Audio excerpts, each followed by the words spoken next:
fiqh Islam. Perempuan, lelaki sekali ganda daripada perempuan. Mengapa? Ini ketentuan daripada Tuhan. Ini adil. Apa makna adil?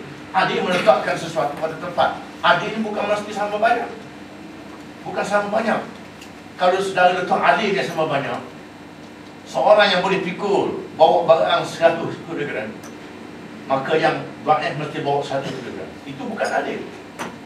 Kita beri yang kuat, yang berat pada yang tak mampu. Islam meletakkan hukum saka lelaki sekali ganda.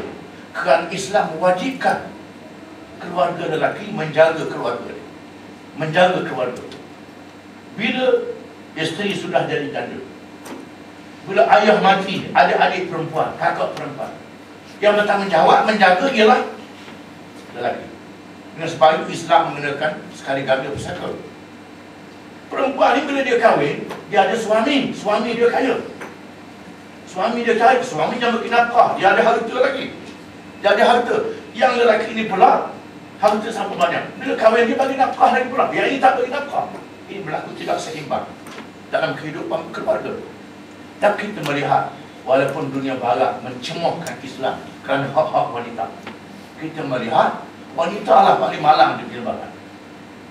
Sehingga hari ini British pun tak boleh lantik Menteri Kabinet sama banyak dalam lelaki dengan perempuan. Mereka tak boleh buat macam tu. Tak boleh. Kenapa? Ini sudah bercampur struktur keluargaan mengikut tabi'i, di mana wanita bertanggungjawab, bertugas untuk menjaga keluarga, menjaga anak-anak, menjaga dengan sifat semula jadi yang ada pada dia. Sifat semula jadi yang ada pada dia. Tabi'i, naluri yang ada pada wanita. Orang lelaki dia boleh cari nafkah. Tabi'i dia boleh jaga, tapi ada batas. Kalau bagi pada lelaki jaga anak dalam masa seminggu, jawab adik benggol pada budak. Dia tak sabar, benggol ni, dia tak sabar sebagaimana perempuan. Ini tabi'i yang ada. Tidak menjadi salah wanita terlibat dalam politik. Bahkan Islam menjadikan ajaran yang pertama melibatkan wanita dalam politik. Bila mereka berbai'ah, berjanji setia untuk mendirikan sebuah negara ketika di Madinah 1300 tahun yang lalu. Bahkan di negara barat, mengikut pembacaan saya, kali yang pertama melantik wanita jadi ahli majlis perbandaran ialah tahun 1800-1700 di Wyoming, di Amerika Syarikat. Itu yang pertama. Baru diikuti oleh negara barat yang lain. Islam sudah 1340 tahun mengizinkan wanita menjadi pembangkang, menegur, mengkritik pemerintah. Apabila Khalifah Umar dalam satu ucapan di masjid ingin membuat satu polisi menghakkan belanja perkahwinan, belanja mahar. Mahar ini ialah wang yang mesti pada suami pada isteri bila diangkat perkahwinan. Oleh kerana mahar ini, belanja kahwin ini, mereka menyebabkan payah nak kahwin, di mana belanja itu hak yang diberi oleh lelaki kepada wanita. Umar mahu menghakkan perbelanjaan ini. Quran mengatakan tidak begitu. Ini hak kaum wanita. Seorang wanita telah menegur Khalifah Umar, Allah memberi, kamu menghalang. Umar mengatakan wanita ini betul Umar yang salah. Dan kita melihat bagaimana di negara barat kaum wanita berlakunya diskriminasi. Mereka dijadikan bahan-bahan untuk iklan. Yang dia nak jual kereta, yang ditayangnya wanita. Nak jualnya rokok, yang ditayangnya wanita. Nak jualnya kain-kain, yang ditayangnya wanita. Ini penyalahgunaan wanita yang berlaku dalam negara barat hari ini. Islam tidak izin. Hal-hal ini mungkin tidak ada dalam pengetahuan saudara-saudari kita dalam sistem Islam. Ini kelemahan-kelemahan yang berlaku pada mereka yang kita tegur, kita attack. Kalau mereka bela wanita, memang berlaku kezaliman, itu kita terima satu hakikatnya.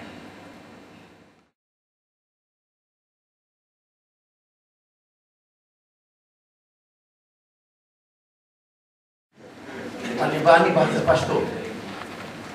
Pashto Taliban makna dia pelajar. Baru belajar. Dia ta'lim lagi, dia baru belajar. Jadi yang memerintah ni orang yang baru belajar. Dia tahu satu mazhab Hanafi saja. Dia nak kuasakan mazhab Hanafi kepada semua rakyat. Itu tidak boleh. Dalam Islam ini banyak mazhab-mazhab. Syafi'i, Hanafi, Hambali, Maliki. Mazhab-mazhab ini lahir berdasarkan kepada suasana setempat, keadaan yang berbeza. Bila Nabi Muhammad SAW menghantar sahabat-sahabat dia ke Yaman, sahabat dia ke Egypt, hantar ke sahabat dia ke Taif, sahabat dia ke beberapa daerah. Di sana ada hukum-hukum yang tetap dalam Quran, itu tidak berubah. Allah itu haram, judi itu haram, riba itu haram. Ini tak berubah. Tak berubah. Kepada orang Islam, orang bukan Islam, agama dia membenarkan, itu kita tak boleh ganggu. Pelaksanaan dia berbeza antara satu negeri dengan satu negeri. Berbeza. Satu dia satu negeri. Contohnya dalam masalah tanah. Masalah tanah. Di sana ada hadis ucapan Nabi Muhammad SAW, kalau yang siapa yang meneroka tanah otomatik jadi milik, sama ada kerajaan izin ataupun tidak. Di mana hadis ini berkenaan dengan sebab yang tertentu. Apabila Islam berkembang di Iraq dan di Iran, di Parsi, di mana suasana tanah dan penduduk antara Parsi dengan Madinah berbeza. Madinahnya padang pasir yang kering kontang, yang luas, penduduk tak ramai. Adapun di Iraq dan di Parsi, penduduk dia ramai, berjuta di masa itu. Tanah dia subur, pertanian menjadi pencarian dia. Adapun di Madinah, pertanian kecil-kecil saja, tak besar. Buminya luas. Nabi Muhammad mengatakan, siapa nak buka tanah, sila bebas. Di Iraq ini, penduduk dia ramai. Tanah dia subur, pertanian jadi kerja dia. Tanah tak cukup. Kalau pakai, hadis mengatakan macam di Madinah ini, bergaduh, rebut tanah, jadi berkelahi. Di sini, perbezaan antara mazhab Hanafi dan mazhab Syafi'i. Kerana tempat ia berbeza. Di tempat berbeza, maka berubah. Contohnya, di Madinah dan di negeri-negeri Arab Saudi, tak ada penganut Buddha, tak ada penganut Hindu. Yang adanya Kristian, yang adanya Majusi penganut Taradat, yang berhati. Hukum mazhab Syafi'i di penganut Arab yang boleh jadi rakyat ialah orang Kristian, Yahudi, Majusi saja. Hindu tak boleh jadi rakyat, Buddha saja jadi rakyat. Kerana Syafi'i tinggal di situ, tak ada Hindu, tak ada Buddha. Ada pun Abu Hanifah, dia tinggal di Iraq, dia tinggal di Parsi yang ada berbagai-bagai agama. Maka dia membenarkan berbagai agama menjadi penganut dalam negara Islam. Orang Malaysia mazhab Syafi'i. Mazhab Syafi'i. Adakah kita nak praktikkan mazhab Syafi'i dalam masalah kerakyatan? Di Malaysia yang suasananya bukan lagi zaman Imam Syafi'i, yang tinggal di semenanjung Arab. Tak boleh dah suasana ini dalam masalah kerakyatan. Di sinilah timbulnya kelemahan Taliban. Taliban ni dia nak membawa pendekatan apa yang dia baca dalam kitab, dia tidak baca dalam masyarakat.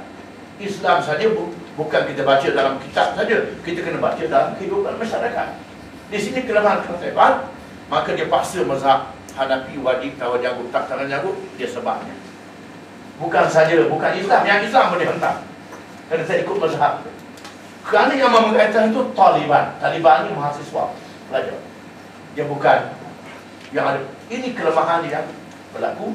Maka gambaran Taliban itu bukan gambaran Islam yang menyeluruh sebagaimana yang dalam Quran yang dilaksanakan oleh Nabi Muhammad SAW. Itu kita kena sudah kelemahan yang berlaku. Kita tidak boleh melihat mereka yang melaksanakan Islam berdasarkan pendekatan yang tidak faham dengan realiti dan situasi yang berlaku dalam masyarakat.